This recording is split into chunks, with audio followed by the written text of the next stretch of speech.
मनुष्य का चित्त दर्पण की तरह है। दर्पण टंगा होता है तो दर्पण में जितने बिंब प्रतिबिंबित होते हैं दर्पण में वही दिखाई देते हैं। इसी प्रकार चित्त में जितनी चीजों का प्रतिबिंब पड़ता है उतने का ज्ञान जीव को होता है। जिसका प्रतिबिंब नहीं पड़ता है उसका ज्ञान नहीं होता है। चांद, सूरज, तारे, विश्व ब्रह्मांड जितना हम समझ पाते हो बहुत थोड़ा है। देश अनंत है, काल अनंत है, विश्व अनंत है। हम कितना जानते हैं? जिस समय जितने पदार्थों का प्रतिबिंब चित्त पर पड़ता उतना हम जानते हैं। इसको सरल ढंग से कहें कि जितने का ख्याल होता है उतना जानते हैं।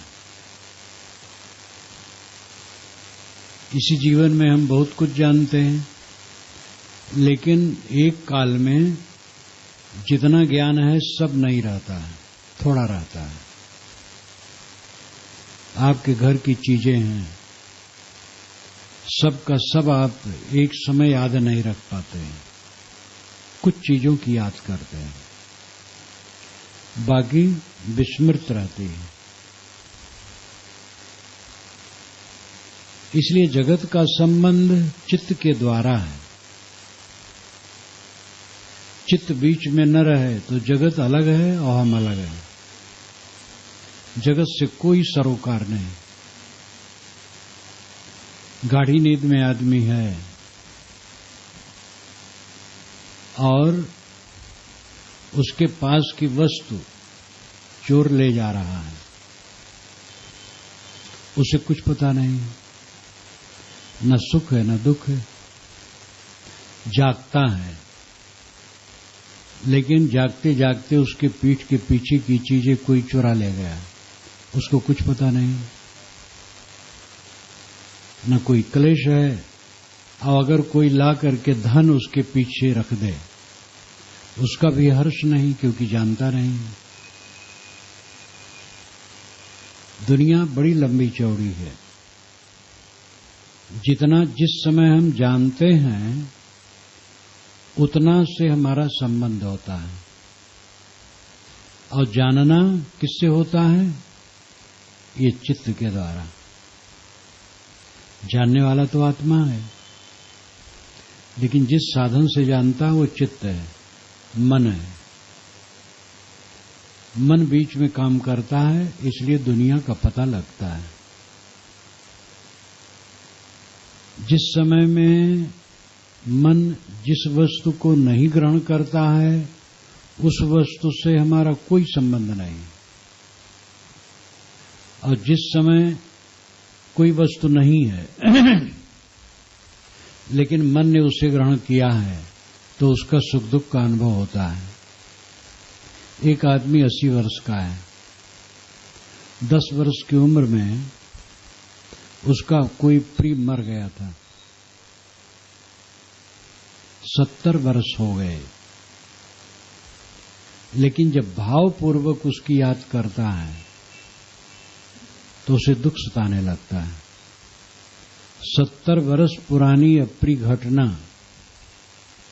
पीड़ित कर रही हो, कुछ लेना देना नहीं। वो व्यक्ति जो मरा है 70 वर्ष पूर्व, अगर मनुष्य शरीर में आया होगा तो नहीं ज्यादा तो 69 वर्ष का होगा, और हो सकता है मर मर करके वो 2-3 जन्म ले लिया हो, और उसे कोई अपना सरोकार नहीं है, लेकिन उसकी आस सताती है और तकलीफ होती है। ये सारी तकलीफ और सारा आनंद का हर्ष मन द्वारा है। इसलिए कुछ ज्ञानी मानते हैं कि जगत केवल मनोमय है। जगत बाहर कहीं नहीं है, मनोमय ही जगत है। वो एकांगी कहते हैं। मनोमय जगत है, इसका अर्थ एक सीमा में है। जो हमारे मन का जगत है वही हमें सताता है, बाहर का जगत हमें नहीं सता सकता है। जितना हमारे मन में है उतने सताता है।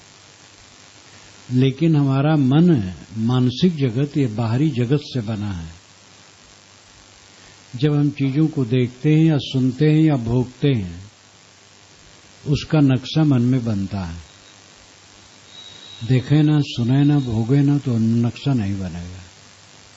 स्वर्ग की कल्पना है, नाना मतों में स्वर्ग की कल्पना है, और बड़ी दृढ़ता से उसको जिसने स्वीकार लिया है तो मन ही मन में स्वर्ग की कल्पना में डूबता है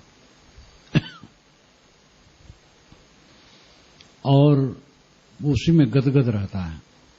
और झूठ है वो।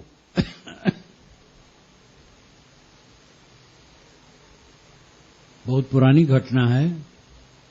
एक बार एक जगह मैं अपने साधुओं के साथ बैठा था, बस स्टैंड पर। बस पर बैठना था। अब बस पर बैठने के चांस बहुत वर्षों से नहीं होता है। उस समय था, एक मुल्ला मिल गए, मेरे सामने बैठे, बात करने लगे। बस पर बैठ गया था, बस खड़ी थी और वो फिर बात करने लगे। कहे कि ये जिंदगी क्या है, थोड़े दिन की है। जो जन्नत की जिंदगी वो सदा की है। फिर उन्होंने बताया कि वहां पर बड़ी बड़ी चौड़ी चौड़ी सोने चांदी की सड़कें हैं। एक एक बाग है जिस पर बड़े तेज घोड़े में बैठो, सैकड़ों वर्ष चलते रहो, वो बाग खत्म नहीं होता है। खूब बढ़िया वर्णन करने लगे। मैं भक्त बन करके सुनने लगा तो उनको और उत्साह हुआ कहने में। जब गाड़ी चलने लगे, घर घराने लगी, तो मैंने कहा कि अब आवाज बढ़िया नहीं आ रही है। तो बेचारे वो चुप हो गए। और कई मुसलमान बैठे थे हमारे पास। कहे महाराज, इन्होंने जो कुछ कहा है आपको कैसे लगा? मैंने कहा मुझे समझ में नहीं आता है। तो कहे कि आप कुरान पढ़िए। तो मैंने कहा मैंने कुरान पढ़ लिया है पूरा। तो कहे फिर से पढ़िए। तब फिर उन्होंने कहा महाराज आप रहते कहाँ हैं? तो बताया वो पुराना गुरस्थान बढ़ारा आश्रम गोंडा जिला का। तो कहे अरे महाराज तब आप इसको नहीं मानेंगे। सब आप इसको नहीं मानेंगे। सब हंसने लगे। अब वो मुल्ला जो बता रहे थे लगता था कि गए हैं, देख के आए हैं, बिल्कुल सही सही है। क्योंकि धर्म ग्रंथ में लिखा हो, झूठ कैसे हो गए?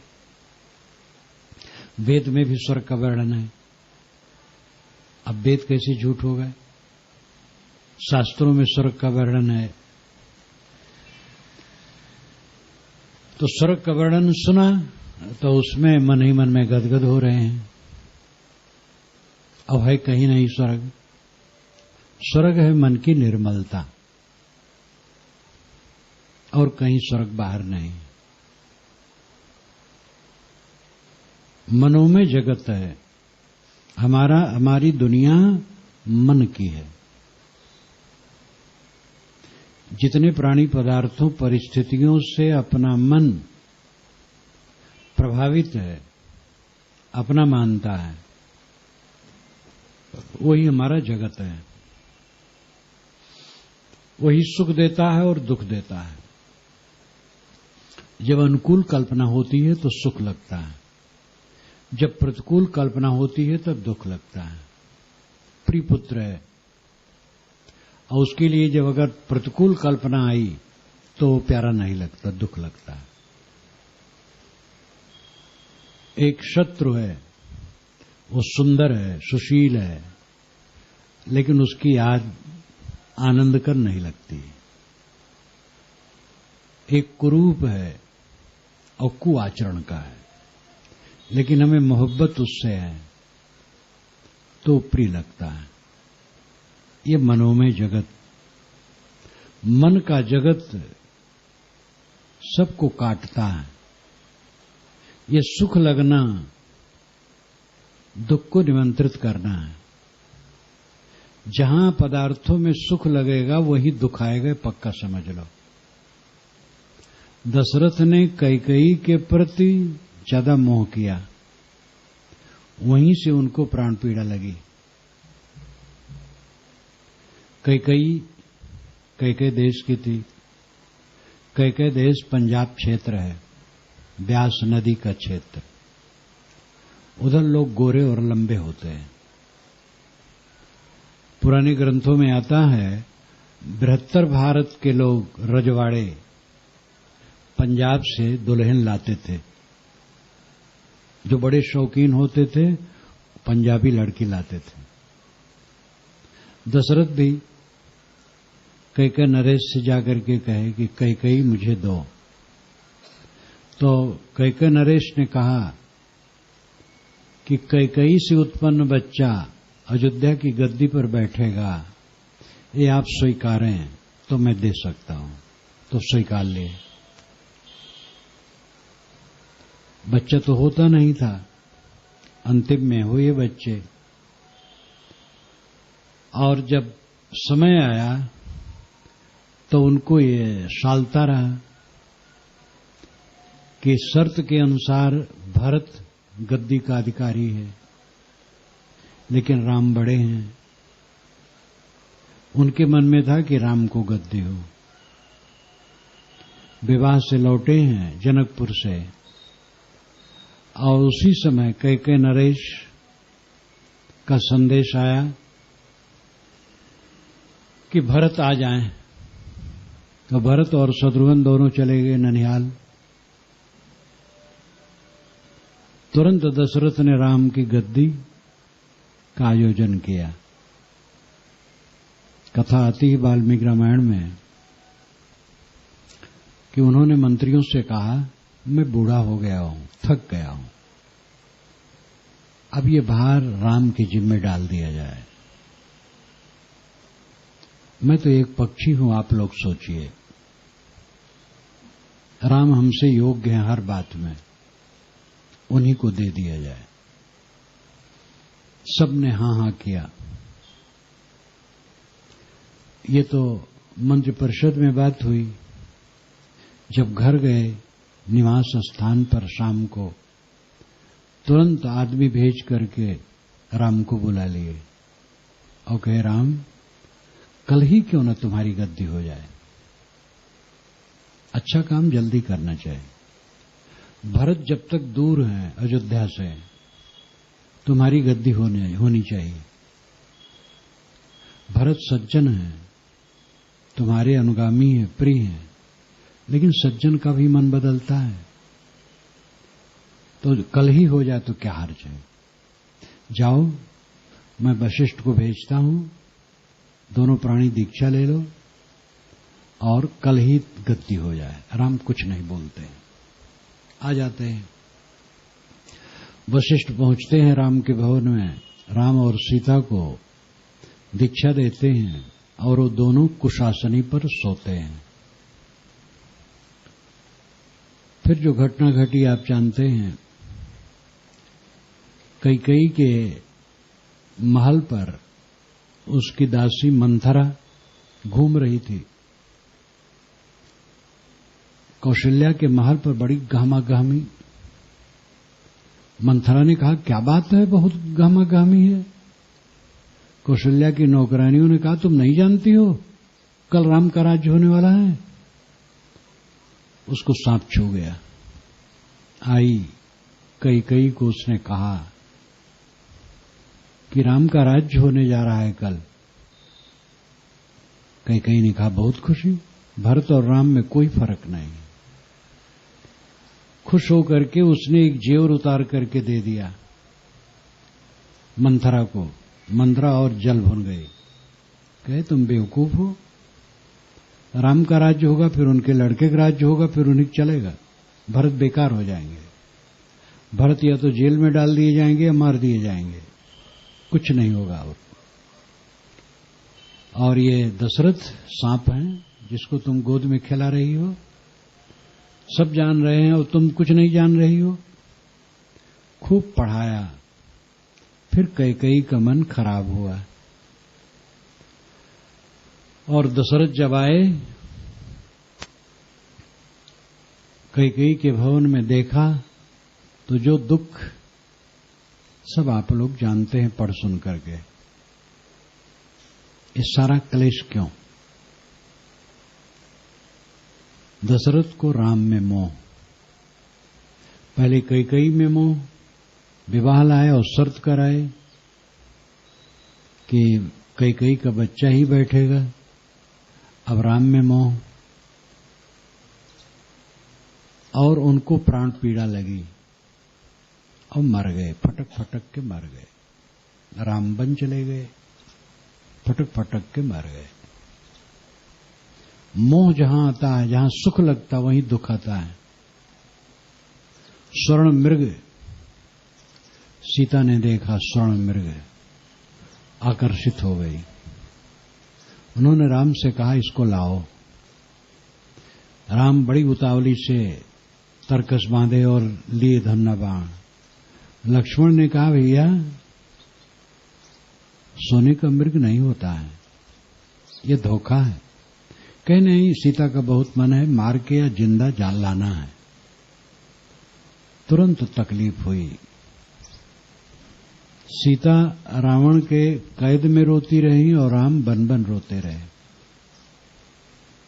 जो राम अयोध्या का त्याग कर दिए थे तृण की तरह, वही राम सोने के मृग में मोह जाने से दुखी हो गए। वेदव्यास जी ने राम को क्षमा नहीं किया। महाभारत में कथा आती है, जब एक बार पांचों पांडव क्या, युधिष्ठिर जुआ में सब कुछ हार गए थे, द्रौपदी को भी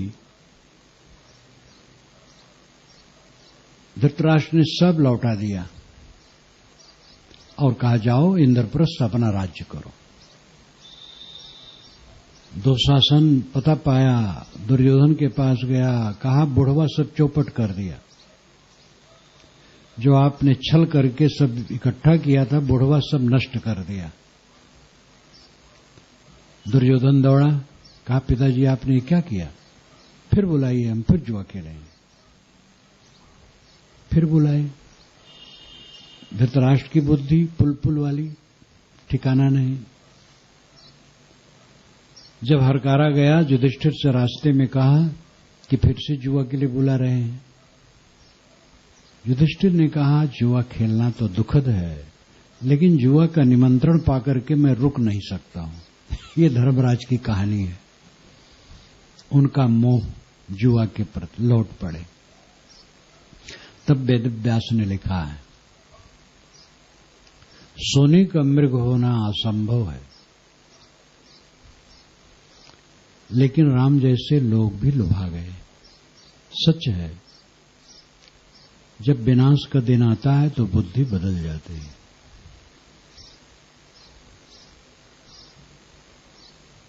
कहीं भी कोई दुख पाया है, सुख के पीछे पाया है। सुख की कल्पना की है और फंसा है और दुख पाया है। जो सुख को जीत लेता है वो दुख से मुक्त हो जाता है। सुख की जहां कल्पना करोगे दुख के चांटे लगेंगे, ये पक्का नियम है।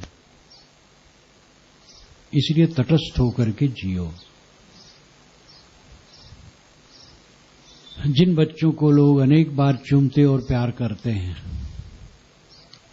उन्हीं बच्चों से आगे चल करके दुश्मनी करते हैं, क्योंकि उसका अपना विचार होता है, संस्कार होता है, स्वभाव होता है, काम करने की विधा होती है।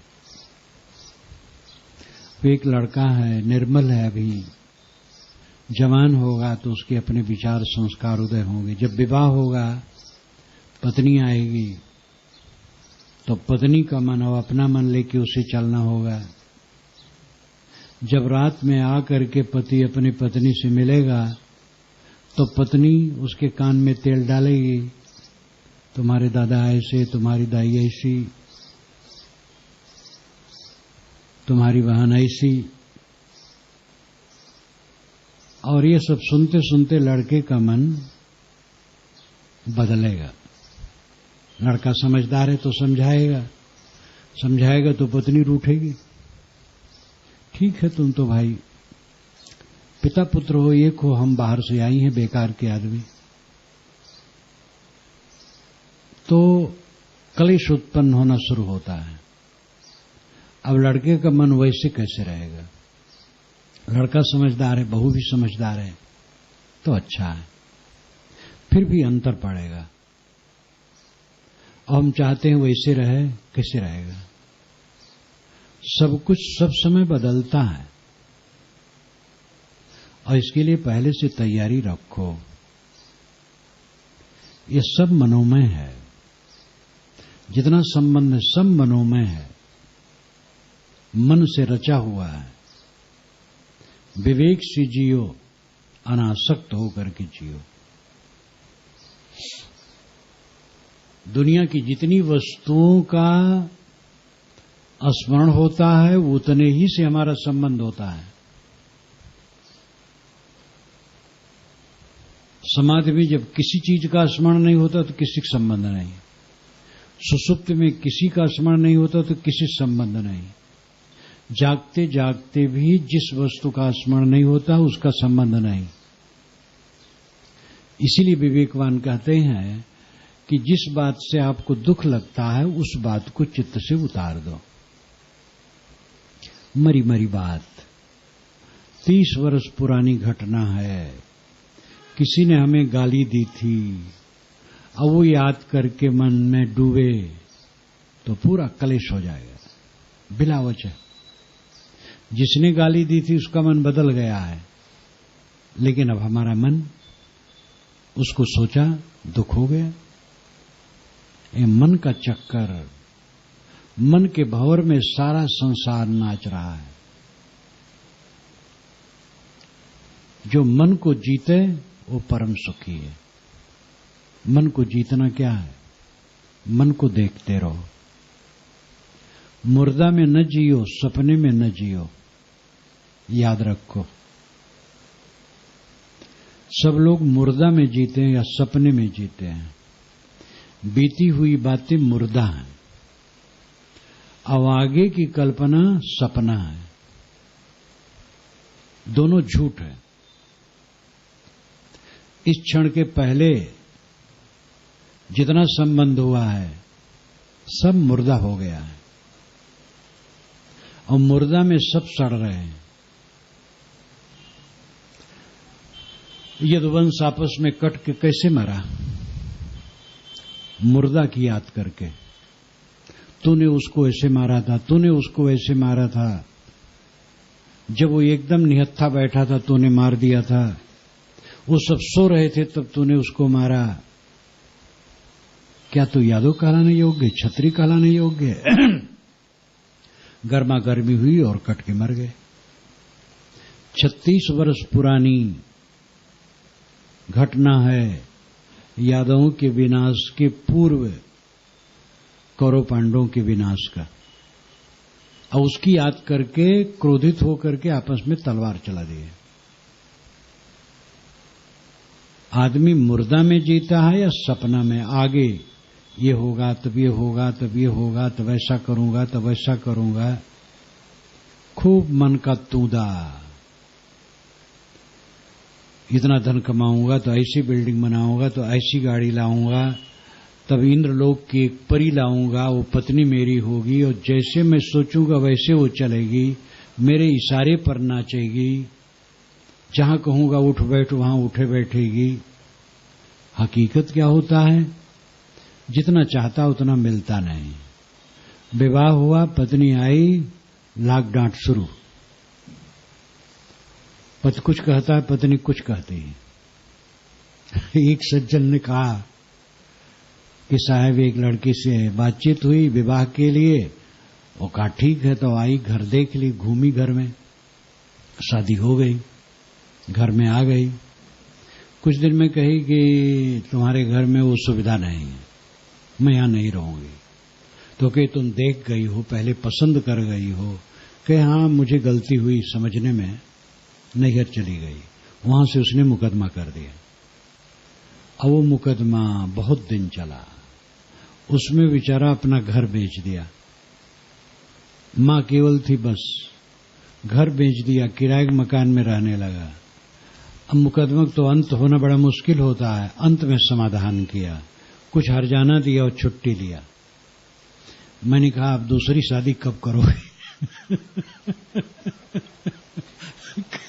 कहे साहब दूसरी शादी तो क्या, एक शादी में तो कुल दुर्गत हो गई है। ऐसा सब जगह नहीं होता है, ये तो उत्तेजक घटना है। लेकिन मंथर घटना तो हर जगह, मंथर मुकदमा तो हर जगह है।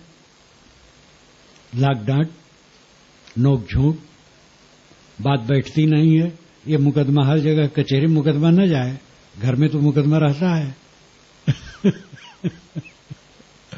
अब जैसे सोचते थे कि स्वर्ग लोक की परी आएगी, एक तो ऐसी परी मिलती नहीं है, और लड़कियों को ऐसा परा कहां मिलता है। कहीं आंख छोटी है तो कहीं कुछ है, तो कहीं कुछ है। सदैव मन के इंद्रिय रूप नहीं, मन के नहीं स्वभाव, यह अनमिलता मिटत नहीं, करे जो कोटि उपाव। मन के अनुसार न तो अंग रहता है, न स्वभाव रहता है, न रूप रंग रहता है, न अपना न पराया, और कुल रहे तो थोड़े दिन में गाल पिचक गया। जवानी की सुंदरता कितने दिन में है? 18 से 28 तक बस। फिर बदलना शुरू, विकृत होना शुरू। मनुष्य का मन जहां जहां सुख मानता है वहीं वहीं से दुख आता है। सुख मानना छोड़ दे, दुख मिलना घट जाए, सहज जीवन व्यतीत करे। सुख का आकर्षण दुख पैदा करता है। जो नाजायज धन कमाते हैं उनकी चमक दमक खूब बढ़ जाती है, लेकिन अंदर से वे असंतुष्ट रहते हैं। उनके अंदर में तृप्ति नहीं रहती, शांति नहीं रहती। जो जायज कमाते हैं, जायज रहते हैं, हाई फाई में नहीं रहते हैं, उनके अंदर में संतोष रहता है, लेकिन उनके बाहर चमक दमक उतनी नहीं रहती, क्योंकि इतनी चीज नहीं है। चीजें तो आती हैं और चली जाती हैं, और आत्मा को मलिन कर जाती हैं। समझदारी क्या है? चीजों का उपयोग करे, अब आत्मा मलिन न करे। यही जीवन की सबसे बड़ी सफलता है, और ये सफलता तभी मिलेगी जब अपने को जीत करके रहोगे। यही राम भजन है, यही खुद सिनासी है, हकबीनी है, दीदार है, आत्मदर्शन है, ब्रह्म दर्शन है। ब्रह्म परमात्मा, खुदा गॉड, अल्लाह, राम, रहीम, अनेक शब्दों में जिसको हम व्यक्त करते हैं वो आपका अंतरात्मा है। मिलना नहीं, वो नित्य प्राप्त है। समझना है, ठहरना है, अपनी तरफ लौटना है। ये मन जंजाल है। मन में सुबह उठे कबों भरल वह कबों सुखाए, साहब ने कहा। ये मन की नदी कभी भर के बह रही हो, कभी सूख जाती है। सुबह उठे और एक बात प्रतिकूल याद आई, अथवा मन ने उसको प्रतिकूल बना लिया, बस बेचैन है। घर वही है, परिवार वही है, धन वही है, शरीर वही है, लेकिन बेचैनी है। धीरे धीरे वो बात शांत हो गई, अनुकूल बात की याद आ गई, अब आनंद आ गया, प्रसन्न है। मन का उतार और चढ़ाव, इसी में सब संसार के जीव बह रहे हैं। इसीलिए ऋषियों ने, संतों ने, पीरों ने, महापुरुषों ने बारंबार चिताया है कि मन को ठीक करो। मन स्वार्थी आपरस विषय लहर फहराए, मन के चलाए तन चले जाते सर्वस जाए।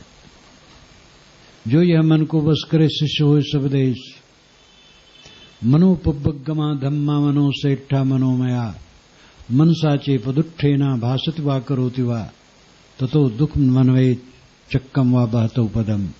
ये बुद्ध का वचन है। मन ही श्रेष्ठ है, मन ही आगे रहता है। मन जिसका उद्विग्न है उसका सब दुख है, और मन जिसका सुशांत है, स्थिर है, वो सब प्रकार से सुखी है।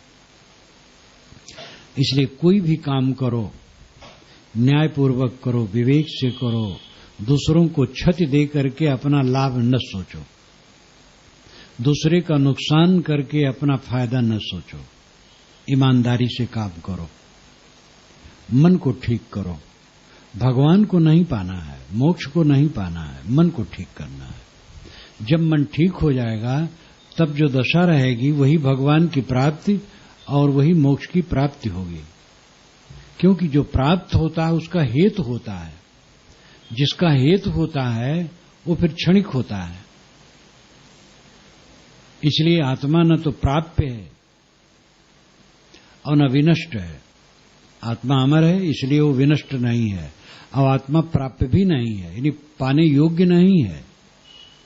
पाने योग्य बाहरी वस्तु होती है, आत्मा तो नित्य प्राप्त है। उसी को आप कह सकते परमात्मा नित्य प्राप्त है। परमात्मा बिछुड़ा नहीं है। हमें अपने मन को ठीक करना है। इसलिए कोई कहीं भी रहो, सदैव अपने मन को देखते रहो कि मन क्या सोचता है। मन मुर्दा में सड़ रहा है, सपना में उड़ रहा है, इसको देखो। पुरानी बातों को लेकर के उधेड़ बुन में पड़े रहना मुर्दा में सड़ना है, और आगे की कल्पना कर करके उड़ना, इस सपने में उड़ना है। दोनों से मन को खींच करके वर्तमान में जियो। अपने मन को सुव्यवस्थित करो, अपने मन को ठीक करो। जो अपने मन को ठीक कर लिया महासुखी है। जो अपने मन को ठीक नहीं कर पाया वो चाहे कितना संपन्न हो, सुखी नहीं रहता है, चंचल रहता है, उद्विग्न रहता है। चीजें बहुत हैं, नाम बड़ा है, प्रसिद्धि बड़ी है, बेचैन है। एक खरबपति स्वामी जो परमात्मा के अवतार भी हैं और लाखों की भीड़ होती है उनके प्रवचन में, क्योंकि रिद्ध सिद्ध देने वाले बाबा हैं। जब एक महात्मा से वे मिले, हरिद्वार की घटना, बहुत पुरानी घटना, तो वहां पर उनका दिल साफ हुआ कि महाराज मैं बड़ी बड़ी भीड़ में लोगों को शांति का उपदेश करता हूं, कल्याण का उपदेश करता हूं, लेकिन मैं स्वयं शांत नहीं हूं। वो सरल बड़े सीधे संत थे, कहे कि ये सब जंजाल छोड़ दो, बस शांति मिल जाएगी। लेकिन वो जंजाल तो इतना बढ़ाए थे, वो धोखाधड़ी करके तो बढ़ाए थे, उसको छोड़ेंगे कैसे। तो हैं बड़े स्वामी, अपना शांत रहें, बड़े पूंजीपति हैं, बड़े नेता हैं, बड़े विद्वान हैं, बड़े पदाधिकारी हैं, मन शांत नहीं है, कैसे शांति मिलेगी। अपने अपने मन को देखो। मन में जितना ग्रहण होता वही हमारी दुनिया है, नहीं तो दुनिया आत्मा से बिल्कुल अलग है। मन द्वारा हम दुनिया से जुड़ते हैं। मन को साफ सुथरा रखो और सब समय सुंदर बर्ताव सबसे करो और शांत से जियो। यही जीवन की सफलता है। मैं अपनी वाणी को विराम देता हूं।